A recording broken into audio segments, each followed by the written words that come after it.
오늘 말씀 좀 개론적으로 좀 살피려고 합니다. 5장 맨 끝에 있는 21절 말씀에 우상에게서 멀리하라 하는 이 말씀이 결론인데요. 왜 이런 결론이 나왔느냐 하는 것은 1장에서 4장, 5장 앞부분까지 계속 설명이 되어 있습니다. 그리고 오늘 본문에 우리가 조금 민망한 표현이 하나 있죠. 하나님께로부터 난 자는 범죄하지 아니한다. 이게 하나님 말씀인데 우리가 이 말씀을 딱 들을 때 내인데 부족함이 있는데 하는 깨달음과 느낌이 우리를 내가 나를 정죄하는 그런 상황이 발생이 돼요. 그래서 이 말씀이 어떤 뜻인지를 앞에 있는 말씀과 연결해서 참고해서 좀 살펴보도록 합니다. 요한복음과 요한 1, 2, 3서 이 네 권의 성경은 요한 신학, 요한이 하나님을 설명하고 이해하고 가르치는 아주 독특한 특징이 있어요. 그래서 지금 요한복음을 새벽마다 상고하고 있고 또 오늘 짧게나마 요한 1서를 한번 말씀을 가지고 쭉 훑으면서 마음에 우상을 섬기는 것이 어떤 뜻인지를 개론적으로 한번 살펴보려고 합니다. 우리 성경을 조금 앞으로 넘겼어요. 요한 1서 1장 한번 보십시다. 이제 그냥 읽으면서 제가 말씀을 조금 설명을 할 테니까 그냥 쭉쭉 따라오시면 될 것 같습니다. 1장 3절에 우리가 보고 들은 바를 너희에게 전함은 이랬지요. 우리가 있고 너희가 있어요. 우리는 요한이라고 하십시다. 예수님의 제자들 요한. 그리고 너희는 예수 이제 전도 받아서 예수 믿는 사람 이렇게 간단하게 생각을 합시다. 그러면 우리는 사도 요한이고 너희는 삼년교회 성도라고 이렇게 생각해도 큰 무리가 없을 것 같아요.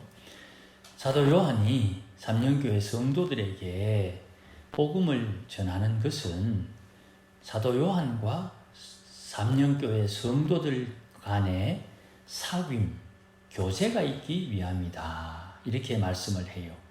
이 교제가 뭐냐 하면 우리의 사귐은 아버지와 그의 아들 예수 그리스도와 더불어 누리는 것이다 그랬어요. 뭘 누립니까? 4절에 보니까 기쁨을 누리는 거예요.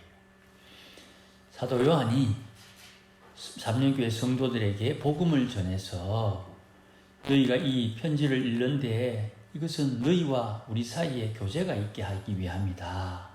이 교제는 하나님과 예수 그리스도 그리고 요한 삼년교회 교인들 사이에 기쁨을 주기 위함이다. 그 교제의 내용을 우리가 먼저 깨닫고 7절로 넘어가 보십시다. 그가 예수님입니다.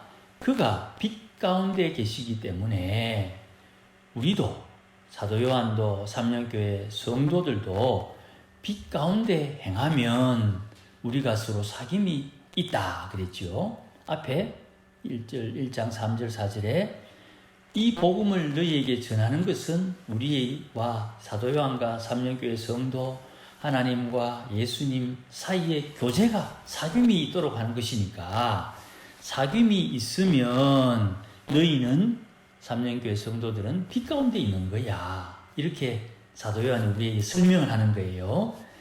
이 빛 가운데 있다는 말은 바로 뒤에 그의 아들 예수의 피가 우리의 모든 죄를 깨끗하게 하셨기 때문에 이런 교제, 사귐, 이런 빛에 거할 수 있는 것이다.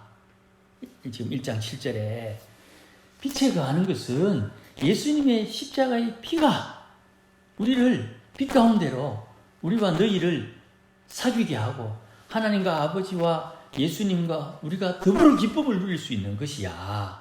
그런데 만약 8절에 죄가 없다고 말한다면 나는 죄가 없으니까 예수님 십자가 필요 없어.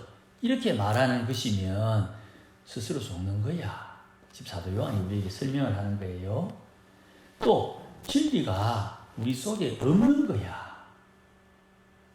그러니 내가 예수님을 믿고 내가 죄인이라는 것을 고백하고 내가 하나님의 말씀, 계명을 내 마음에 가지고 있다고 말한다면 너의 허물과 죄는 예수님의 피가 씻어냈고 너는 하나님의 빛 가운데 거하고 예수님과 예수 믿는 사도 요한과 삼령교회 성도들이 함께 사귀게 되는 것이다. 이렇게 사도 요한이 우리에게 설명을 하는 거예요. 그러니까 지금 우리가 방금 읽었던 이 말씀에 우리가 기도할 때마다 하나님 우리의 허물과 죄를 용서해 주십시오. 우리가 기도할 때마다 십자가의 보혈로 용서해 주시니 감사합니다. 기도할 때마다 하나님을 아버지 예수님의 이름으로 기도합니다. 우리 교인들 성도들 중에 하나님 어려운 분들 하나님 도와주십시오. 이런 기도를 다 하니까 여기에 이 내용들이 전부 다 우리에게 해당되는 것이죠.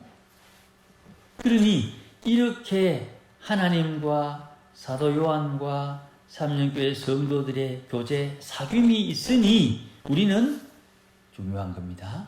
지금 빛 가운데 있다. 빛 가운데 있다. 빛 가운데 있다고 말하면서도 나는 죄 없는데 라고 말하는 것은 빛 가운데 없는 거야. 너 스스로 속고 있는 거야. 진리가 네 속에 없구나. 이렇게 책망을 받게 되는 것이에요. 우리 신앙을 돌이켜보면 내가 좀 오해하기는 하지만 예수님의 십자가의 피의 용서, 하나님을 아버지라 부르는 것, 하나님의 성도들을 위해서 축복하는 것, 이런 기도, 이런 자세가 우리에게 있으니까 우리는 좀 아쉽고 좀 송구하지만 빛 가운데 있는 거예요. 생명의 빛 가운데 있고 구원의 빛 가운데 있고 하나님의 빛 가운데 있는 것이에요. 이걸 놓치면 안 되고 여기에서 흔들리면 안 되는 것입니다. 2장 3절로 가보십시다. 자, 2장 3절에 보니까 우리가 이제 여기는 사도 요한과 삼령교회 성도들이 다 포함되는 것입니다. 우리가 그의 계명을 지키면 이로써 계명 지키는 걸 보고 그를 아는 줄로 인정할 것이다. 그랬어요. 말은 그렇게 안 됐지만 의미상 읽으면 그렇게 되는 것입니다. 우리가 그의 계명을 지키는 것을 통해 예수님을 안다고 인정을 받는다는 거예요. 그러면 세상 사람들은 행실을 보지만 우리는 하나님의 자녀이기 때문에 내 안에 계신 성령께서 마음을 보게 하는 거예요. 하나님의 말씀은 날카로워서 우리의 마음을 쪼개는 거예요. 그러니 계명을 지키는 것을 통해서 하나님을 알게 되는 것이고, 계명 지키는 것 보니까 1번 하나님을 알아가고 있는 중이구나, 2번 하나님을 안다고 인정해 줄 수 있구나, 3번 하나님을 아는지 모르는지 평가할 수 있구나 하는 3가지의 의미가 다 포함되어 있는 거예요. 그런데 4절에 그를 안다고 말하면서도 계명을 지키지 아니하는 사람은 거짓말쟁이다. 똑같이 반복합니다. 진리가 그 속에 없구나. 그러니 계명이 주님을 안다, 하나님을 안다, 하나님을 알아가고 있다, 너는 하나님을 아는구나 모르구나를 판단할 수 있는 기준이 되는 거예요. 중요합니다. 그래서 5절에 누구든지 그의 말씀을 지키는 자는 할 때 이 말씀은 계명이겠죠. 말씀을 지키는 자는 하나님의 사랑이 참으로 그 속에서 온전하게 되었나니 이로써 우리가 그의 안에 있는 줄을 아노라. 주의 안에 거하기 위해서는 말씀을 지키고 하나님의 사랑을 이루어야 되는 거죠. 그런데 우리는 스스로가 다 알고 있습니다. 내가 하나님의 사랑을 이룬다고 할 때에 내가 하는 사랑이 온전할까? 아이고, 아닌 것 같아. 그죠? 내가 하는 사랑은, 하나님의 사랑은 온전하지 않은 것 같다고 다 인정을 해요. 그런데 주님께서는 하나님의 사랑한다고 하면서 온전하지 않아도 예수의 피 때문에 좀 모자라도 온전하구나라고 인정을 해준다 이 말입니다. 중요한 것이에요. 신학적으로 굉장히 중요한 거예요. 내가 예수님을 믿고 거룩하지 않아요. 그런데 거룩하려고 애쓰는 모습을 보면서 거룩한 것처럼 하나님께서 우리를 대접해 주시는 거예요. 거룩하고 거룩해지는 과정 속에 이게 10년이 지나고 20년이 지나면 옛날보다는 더 거룩해져 있겠지요. 하나님께서 우리가 거룩하지 않은데 거룩해지려고 애를 쓰고 순종하고 회개하고 또 하나님 앞에 은혜를 달라고 하고 하는 이 신앙의 과정을 보고 거룩하지 않은데 거룩하는 사람처럼 대접해주고 그렇게 거룩하게 애를 쓰는 사람이 시간이 지나면 진짜 거룩해져요. 이것을 통해서 주님 안에 있구나라고 인정을 한다 이 말입니다. 깨닫게 되는 거예요. 내가 지금 무슨 일을 하고 있는데 이 일이 주님 안에서 하고 있구나라고 주님께서 인정을 해주시고 내가 진짜 주님 안에서 행하고 있구나를 내 스스로도 깨달을 수 있고 다른 사람이 그렇게 사는 것을 보고 야 저분은 장로님은 주님 안에 거하는구나 그렇게 누구나 다 평가해주고 인정해줄 수 있다 이 말입니다. 왜요? 말씀을 지키기 때문에 계명을 지키기 때문에 그렇고 주님을 안다고 하면서 계명 안 지키는 이는 꽝이다 이 말입니다. 자, 또 넘어갑니다. 15절 가십시다. 2장 15절. 이 세상이나 세상에 있는 것들을 사랑하지 말라. 왜냐하면 누구든지 세상을 사랑하면 아버지의 사랑이 그 안에 있지 아니하다 그랬죠. 내 안에 하나님의 사랑이 있어요. 그러면 나는 세상의 것을 사랑하지 않아야 되는 거예요. 자, 우리가 최근에 들었던 말씀 하나님과 돈을, 재물을 겸하여 섬길 수 없다 그랬죠. 하나님과 세상의 것을 동시에 사랑할 수가 없는 거예요. 나는 되는데 아니에요. 안 돼요. 그러면 어떻게 해야 됩니까? 우선순위를 정해야 돼요. 하나님의 사랑이 제일 마지막 검토의 대상이 돼요. 어쩌면 제일 먼저 하나님의 사랑이 결정의 기준이 되어야 되는 거예요. 그러니까 나는 하나님을 사랑해. 그런데 세상의 것을 사랑하지 않아. 그럼 어째 사노? 이렇게 사는 거예요. 하나님의 사랑을 가진 나에게 하나님께서 세상의 것을 맡겨주시는 거예요. 아이고 눈 가리고 아웅을 그게 뭐고? 다시 말씀드릴게요. 하나님을 사랑하는 나에게 세상의 것을 맡겨주시는 거예요. 누가복음 16장 불의한 재물에 불의한 정직이가 그러죠. 불의한 것에 충성하지 아니하면 너희의 것을 너희에게 주겠느냐. 우리는 세상을 살고 있지만 하나님의 사랑을 중심으로 살고 있고 하나님의 사랑을 중심으로 세상을 사는 이에게 세상 것을 하나님이 맡겨주시는 거예요. 그러니 세상 것은 있어도 되고 없어도 되고 주님이 주시면 쓰고 안 주면 안 하면 돼요. 그런데 하나님의 사람들이 이 땅에 사는 동안 하나님께서 공급해 주는 것을 반드시 받게 되어 있는데 누가 주느냐를 어떻게 고백하느냐에 달렸는 거예요. 땅을 1000평을 줍니다. 이야, 내가 이 세상에서 땅 1000평 받을 정도는 되지. 아니에요. 주님이 주셨기 때문에 땅 1000평이 내게 있는 거예요. 한 부자가 이야기합니다. 이야, 원래 농사 너무 잘 됐다. 이제 이 수많은 소출들을 어디에 보관하나? 여기에 창고도 하나 짓고 저기에 창고도 하나 짓고, 내 영혼아 이제 떵떵거리며 편안하게 살자 하니까 주님께서 이런 말씀을 하셨습니다. 그 사람의 영혼을 오늘 불러가면 그 많은 소출이 누구 것이 되겠느냐? 예수님 말씀에 그 말씀이 비유가 있죠.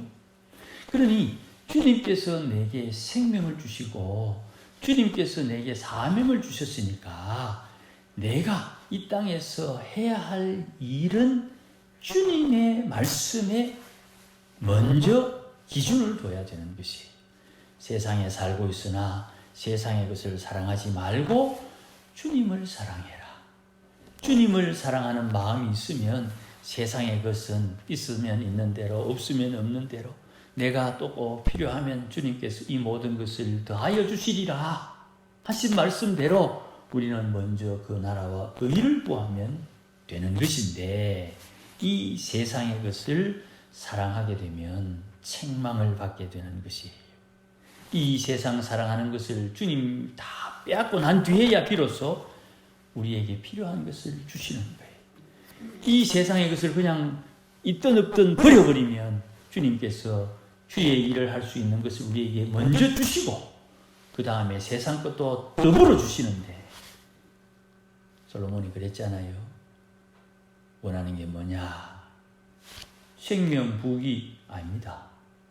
지혜를 구했더니 생명도 주고 부귀도 주고 순서가 정해져 있는 거예요. 그래서 16절 말씀에 이 세상에서 사랑하는 것은 이것인데, 첫째 육신의 정욕, 둘째 안목의 정욕, 셋째 이생의 자랑.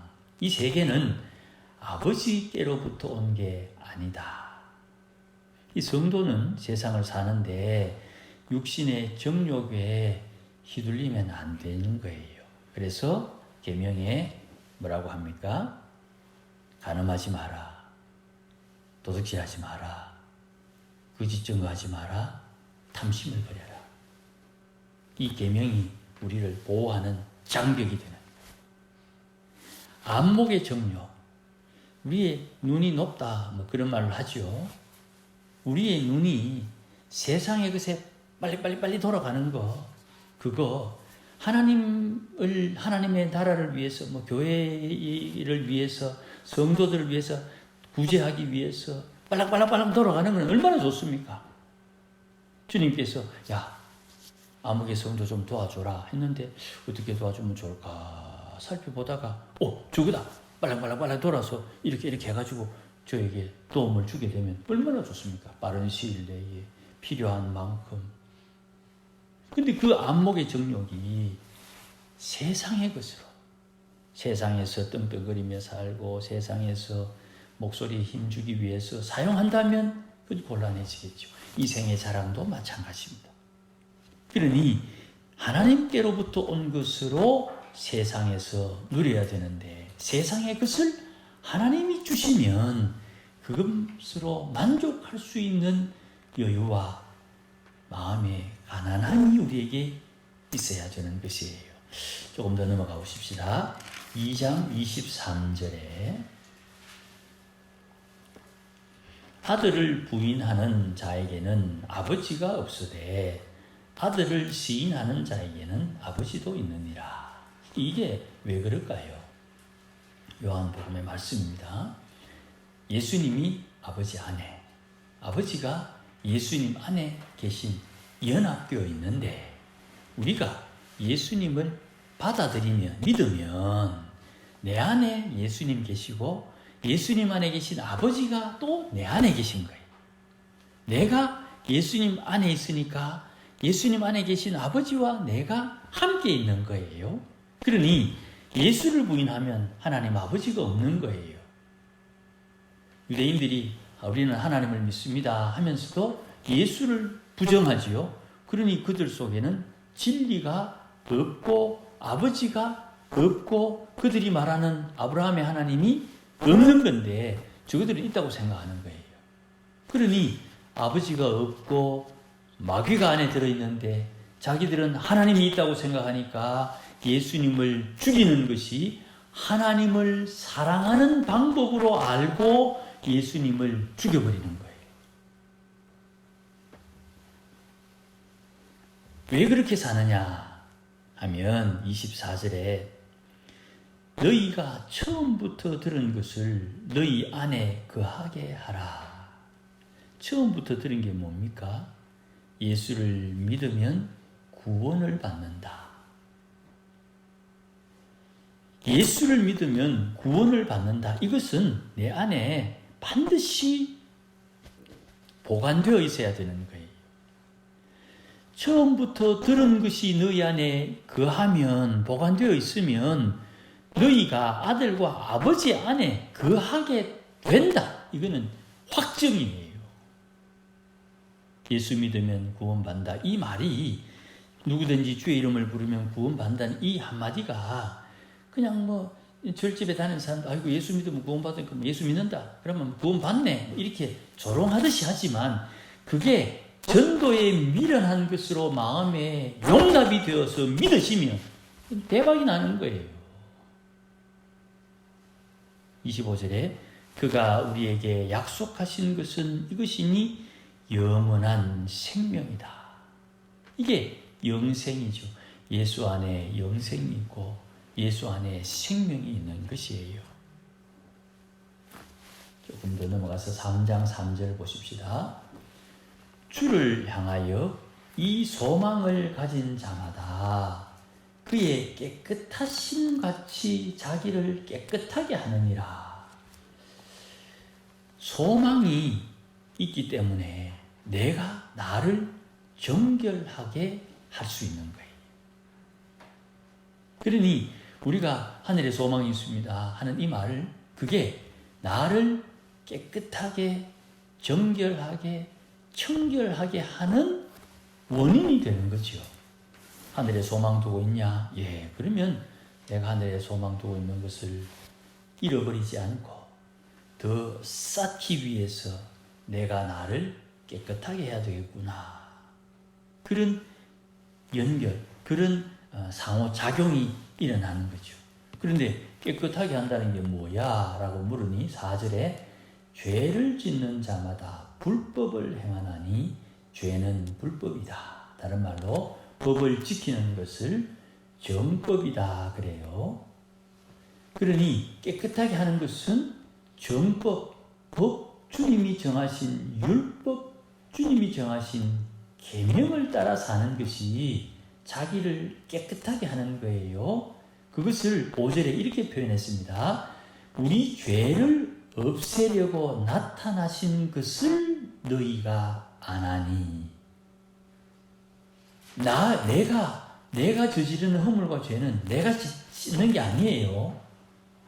나의 허물과 죄는 예수의 십자가의 피로 씻는데 그 죄를 씻기 위해서 예수님께서 이 땅에 사람의 몸을 입고 오셨다는 것을 믿지요. 믿지요. 처음부터 들은 것. 예수를 믿으면 구원을 받는다. 예수를 믿으면 죄를 용서받는다. 그 용서받은 내가 나를 깨끗하게 하는 것은 내가 혹 불법을 저질렀다 하더라도 계명을 어겼다 하더라도 회개하는 거기에 정결케 되는 은혜와 복이 있는 거예요. 왜 그렇습니까? 그분은 죄가 없으니까. 그래서 히브리서 1장에 예수님께서 하나님의 우편 보좌에 앉아 계신데 거기서 무슨 일을 하느냐 하면 이런 일 저런 일 하는데 우리의 죄를 없이 하시고 예수님께서 우리의 죄를 없이 하시고 그러니 6절 말씀에 그 안에 거하는 자마다 범죄하지 아니하나니 그 안에 거하는 것이 뭡니까? 자기의 죄를 용서해 주기 위해 나타난 예수님에게 소망을 두어서 날마다 회개하는 깨끗하게 함을 애쓰는 그에게 그는 범죄가 아니고 실수와 허물을 용납해 주시는 하나님의 은혜 안에 거하게 되는 거예요. 이 은혜는 아무나 주는 게 아닙니다. 실수해도 용납해 주고 허물이 있어도 괜찮다고 이야기해 주시는 이 은혜는 아무나에게 오는 게 아니에요. 자, 조금 넘어갑시다. 4장에서는 하나님의 사랑에 대한 이야기를 하고요. 5장 1절 보십시다. 예수께서 그리스도이심을 믿는 자마다 하나님께로부터 난 사람이다 그랬어요.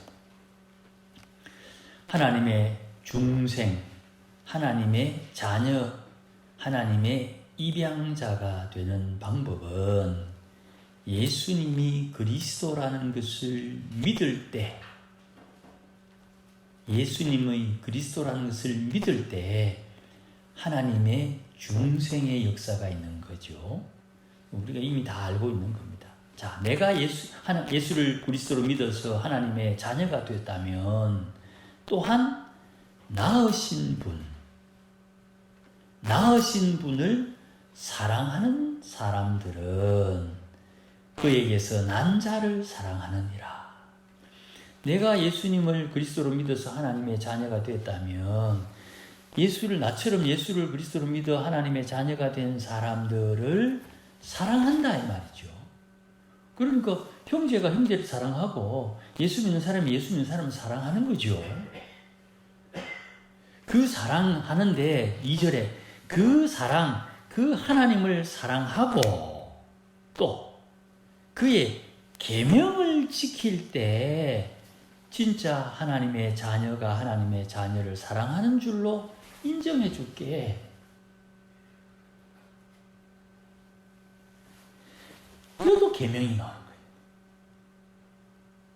이 10계명이 내 마음에 철저하게 새겨져서 제가 말씀드리죠.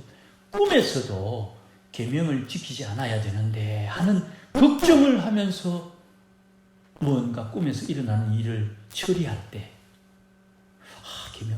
계명 어기면 안 되는데 계명 어기면 안 되는데 이런 걱정을 하면서 내 꿈에서 무언가 일을 하고 있을 때 또 아이고 계명이 안 맞아 치워버라 이렇게 내 꿈에서 말이죠. 어떤 일을 하는데 누가 와갖고 야 이거 하자 이거 하면 돈 번다 계명이도 안 맞는데 뭐 이런 내 인데 들고 오는 치워버라 이렇게 말하는 꿈을 내가 꾸고 있는 내가 꿈을 꾸면서 이 계명이 안 맞네 하고 생각하고 꿈에서 이것을 선택할 수 있는 이런 정도가 될 수 있도록 마음의 계명을 새겨야 되는 것입니다. 그러니 5장 3절에 하나님을 사랑하는 것은 이것이다. 우리가 그의 계명들을 지키는 것이다. 계명들 10개 계명들을 지키는 것이다.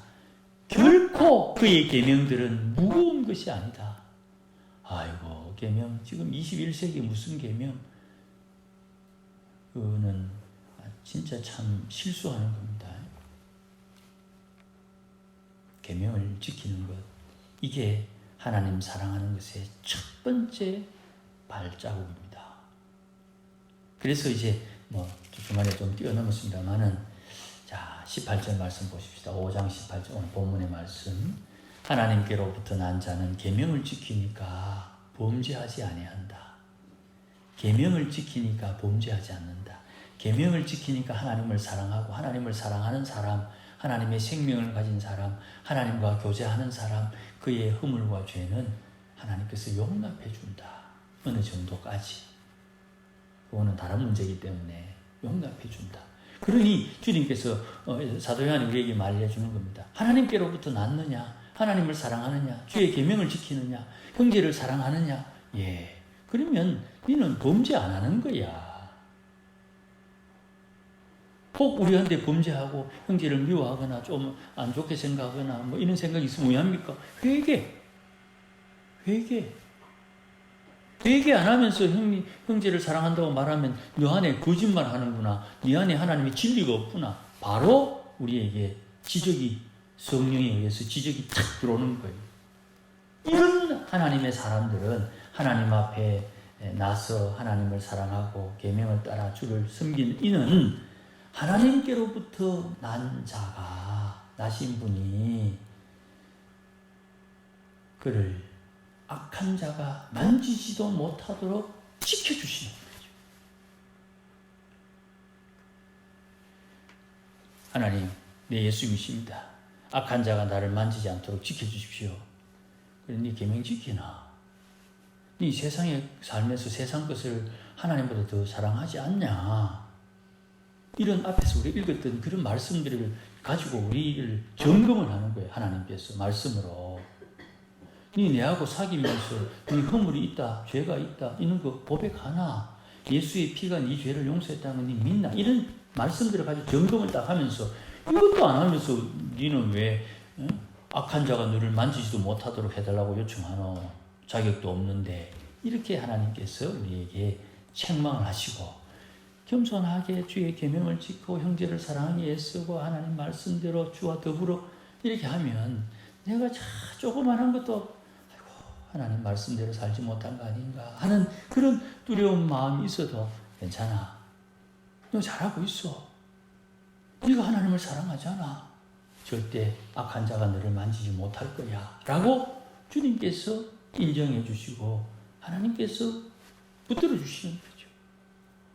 이 온 세상은 악한 자 안에 있는 거예요. 그러나 하나님께서는 지켜주시는 거예요. 또 20절 말씀에 우리에게 지각을 주사, 깨달음입니다. 하나님의 사람들은 말씀을 통해서 깨닫게 되는 거예요. 그 깨닫는 바가 무엇이냐 하면 참된 자, 예수 그리스도를 아는 것과 예수 그리스도는 하나님이라는 것과 예수 안에 영생이 있는 것을 알고 깨닫는 거예요. 그러면 우상을 거들떠도 안 보겠지요. 우상에서 멀리하라 할 때에 우상은 고려 대상이 아니에요. 계명이 뚜렷하게 보이면 보일수록 삶이 달라지는 거예요. 아무쪼록 우리가 신앙생활 하는 데 있어서 가장 중요한 것은 십계명입니다. 계명을 지키기 위해서 애쓰면 애쓸수록 내 안에 계신 성령께서 그 계명을 지키는 것만큼 우리에게 진리가 너희를 자유케 한다 했으니 자유함이 우리에게 주어지는 것이에요. 이거는 해봐야 됩니다. 이것 때문에 내 마음의 양심이 벌벌벌벌 떨면서 하나님의 말씀대로 살려고 하는 그 애쓰는 마음들을 통해서 하나님께서 주시는 놀라운 말로 표현할 수 없는 그 어마어마한 하나님의 은혜가 우리에게 가랑비에 빚었듯이 내 마음에, 내 삶에, 내 인생에, 우리 가족들 가운데 스며들어서 회복되고 능력이 나타나고 주의 영광의 빛이 드러나게 되는 것이에요. 지금까지 말씀드린 것은 저의 경험을 또 빗대어서도 말씀드렸고 이것이 이론적인 이야기지만 실행하게 되면 누구나 이런 은혜와 복을 받아 누릴 수가 있는 것입니다. 아무쪼록 하나님의 은혜가 여러분과 함께 하시기를 주의 이름으로 축복합니다. 기도하십시다. 사랑하는 주님 감사합니다. 주의 말씀 따라 주를 섬기겠다고 우리가 소실적부터 하나님 앞에 얼마나 많이 헌신하고 헌신했습니까? 주의 계명 붙들고 다시금 주 앞에 헌신하는 주의 백성들에게 은혜를 주셔서 우리의 허물과 연약함과 부족함과 때로는 우리의 죄를 다 십자가의 피로 정결케 하시고 다시금 주시는 하나님의 은혜와 함께 주를 섬기며 하나님을 사랑하는 주의 권속들이 되도록 복을 주시며 새해를 맞이해서 새로운 마음으로 하나님 예비하신 하나님의 은혜와 복을 누리기에 부족함이 없게 하시며 거룩한 삶을 살도록 인도하여 주시옵소서. 우리 자녀손들에게 복을 주옵소서. 예수님의 이름으로 기도하옵나이다. 아멘. 이제는 우리 주 예수 그리스도의 크신 은혜와 하나님 아버지의 극진하신 사랑과 성령님의 충만하심과 인도하심과 역사하심이 오늘도 주님과 동행하며 주님을 더 사랑하며 하늘의 상급을 준비하는 믿음으로 주의 뜻 이루며 살기를 소원하고 다짐하는 모든 믿음의 권속들 심령 위에 오늘도 하나님의 사랑 가운데 거하여 주님을 사랑하며 살고 이 땅에 살고 있으나 하나님 말씀대로 성령의 인도함대로 살기를 소원하는 믿음의 권속들 심령 위에 가정 위에 일터 위에 자녀들 위에 기도하는 기도의 제목들과 우리 교회 위에 이제로 영원토록 함께 계실지어다. 아멘.